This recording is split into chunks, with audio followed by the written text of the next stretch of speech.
My dear student, आप कैसे हैं। कंपटीशन क्लासेज में आपका स्वागत है। आज मैं कॉम्पिटिटिव जीएस के लिए एक नया टॉपिक लेकर आया हूं। सल्तनत वंश का एक प्रभावशाली शासक था सल्तनत काल का गयासुद्दीन बलबन।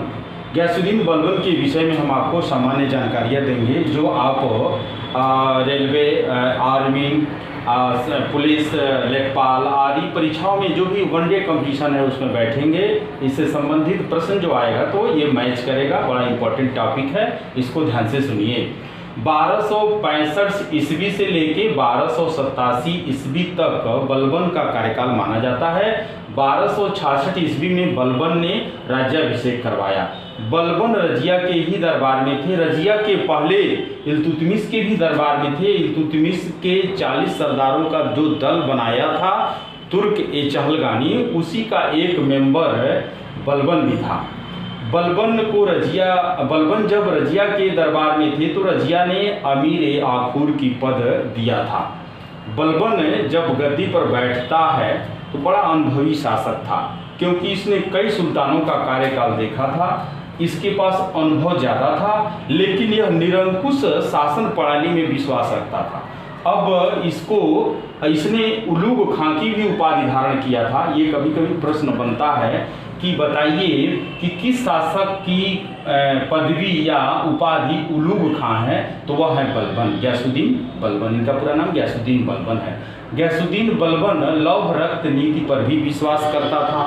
लौह रक्त नीति का मतलब होता है अपने दुश्मनों को ऐसा दंड देना कि दोबारा कोई उसको देख के भी कोई गलती न करे।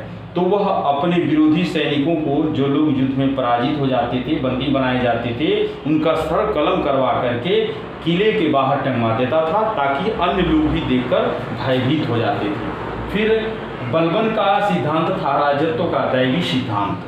राजत्व का दैवी सिद्धांत का मतलब होता है कि राजा जो है धरती पर ईश्वर का प्रतिनिधि है, यानी अल्लाह ने उसको प्रतिनिधि बना के धरती पर शासन करने के लिए भेजा है। अल्लाह के निर्देश के बाद राजा का ही सबसे प्रमुख निर्देश जनता के लिए होता है, यानी राजा जो कह दिया वो बात सत्य है, क्योंकि वह ईश्वर का प्रतिनिधि बनकर धरती पर आया है। उसके बाद देखिए, बलबन ने के सिक्कों पर खलीफा अंकित पाया गया है। उसने अपने सिक्कों पर खलीफा अंकित किया है। उसके बाद से बलबन का और भी था, वो बहुत ही न्यायप्रिय राजा था, न्यायप्रिय सुल्तान था। सिजदा और पैबोस प्रथा उसने चलाया था। सिजदा और पैबोस प्रथा, सिजदा मतलब होता है हम घुटने के बल झुक करके राजा को प्रणाम करें, और पैबोस का मतलब होता है कि जैसे साष्टांग दंडवत होती है कि हम लेट करके किसी को प्रणाम करते हैं, उसी तरह से राजा के समक्ष हम झुक पूरा लेट करके उसके पैरों को चूमे, वह पैबोस प्रथा थी।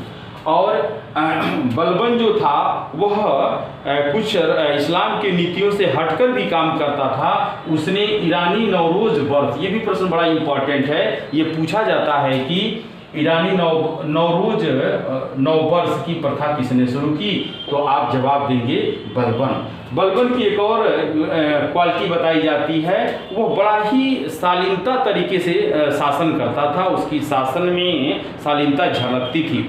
उसने सैनिकों को नियमित वेतन की व्यवस्था कर दिया, सैनिकों का केंद्रीकरण कर दिया, एक सेंट्रल गवर्नमेंट के तरह से केंद्रीकरण कर दिया सैनिकों को नगद वेतन देना, उनके विधवाओं को, उनके बच्चों को जो भी प्रॉब्लम होता था उनको भी वो पैसे से मदद करता था। और एक बात और भी इसके विषय में कहा जाता है कि वो अपने दरबार में रोने और हंसने पर रोक लगा दिया था।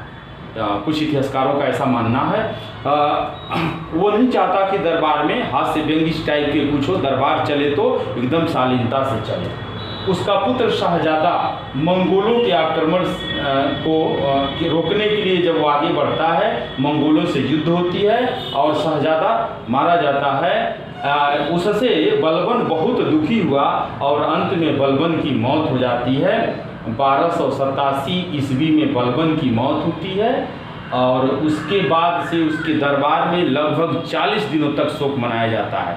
बलबन के बाद इस वंश में, सल्तनत वंश में जो गुलाम वंश आता है सल्तनत काल में, उस वंश, अब इस वंश में कमजोर राजा लोग आएंगे, इसके बाद से सल्तनत सुल्तान आएंगे, इसके बाद से अब अगला वंशज आपका खिलजी शुरू होगा, उसमें जो प्रमुख शासक थे, सुल्तान थे, उनके बारे में बताया जाएगा।